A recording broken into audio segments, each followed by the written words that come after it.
बहुत समय पहले की बात है, जब गुजरात का क्षेत्र एक अनगढ़ और खुला मैदान हुआ करता था।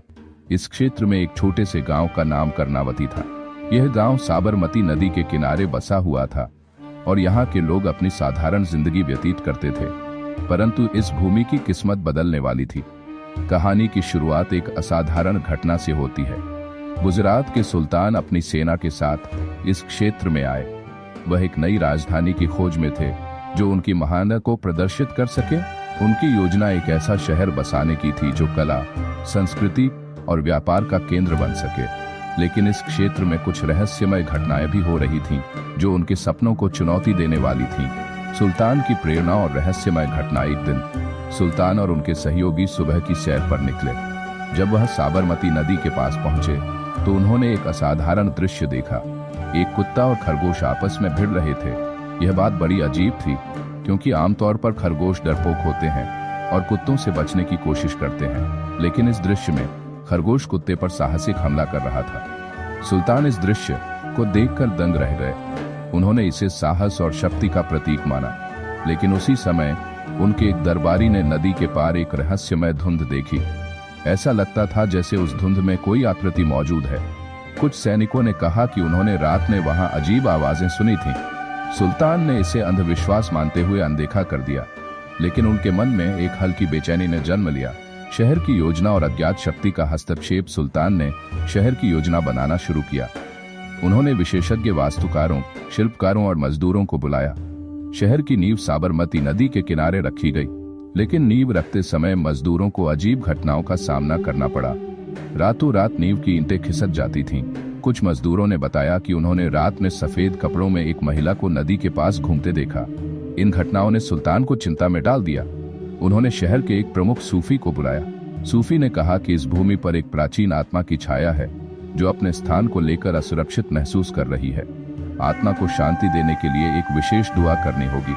साहस और धैर्य की परीक्षा। सुल्तान ने सूफी की सलाह मानी। उन्होंने एक भव्य दुआ का आयोजन किया।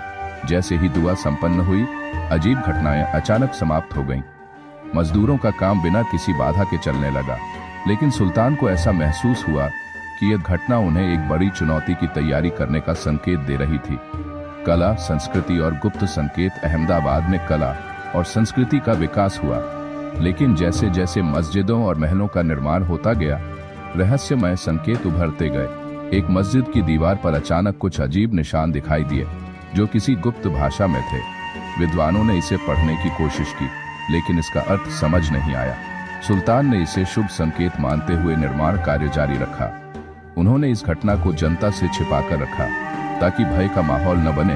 व्यापार और आर्थिक समृद्धि में बाधाएं। शहर के व्यापार ने तेजी पकड़ी। विदेशी व्यापारी यहां आने लगे, लेकिन कुछ व्यापारियों ने शिकायत की कि नदी में नावें अक्सर गायब हो जाती है। जब इन घटनाओं की जांच की गई तो पता चला कि नदी के एक हिस्से में तेज धाराएं थीं जो नावों को खींच लेती थीं।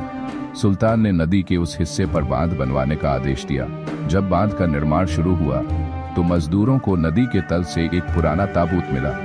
ताबूत के अंदर एक प्राचीन मूर्ति थी जो किसी प्राचीन सभ्यता की प्रतीक थी। त्योहारों और उत्सवों में छिपा संदेश। अहमदाबाद में त्योहारों की परंपरा शुरू हुई। उत्तरायण और नवरात्रि जैसे त्योहारों ने पूरे शहर को जीवंत कर दिया। लेकिन हर त्योहार के दौरान कुछ स्थानों पर अजीब घटनाएं होती थीं। पतंग उत्सव के दौरान कुछ पतंगें रहस्यमय तरीके से जल जाती थीं।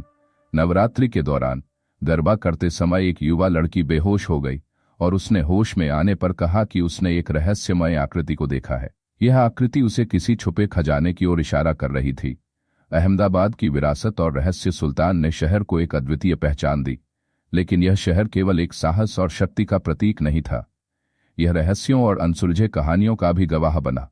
सुल्तान की मृत्यु के बाद उनके उत्तराधिकारियों ने इन रहस्यों को और गहराई से जानने की कोशिश की, लेकिन इन कहानियों ने कभी भी शहर की समृद्धि और विकास को नहीं रोका। आज अहमदाबाद एक आधुनिक शहर है, लेकिन यहाँ की पुरानी इमारतों, मस्जिदों और बाजारों में वह पुरानी रहस्यमय ऊर्जा आज भी महसूस की जा सकती है। अहमदाबाद की गलियां केवल इतिहास नहीं बताती, बल्कि वह अनसुने रहस्यों को भी सजीव करती हैं। हमारी चैनल को लाइक करें, सब्सक्राइब करें, कमेंट करना ना भूलें।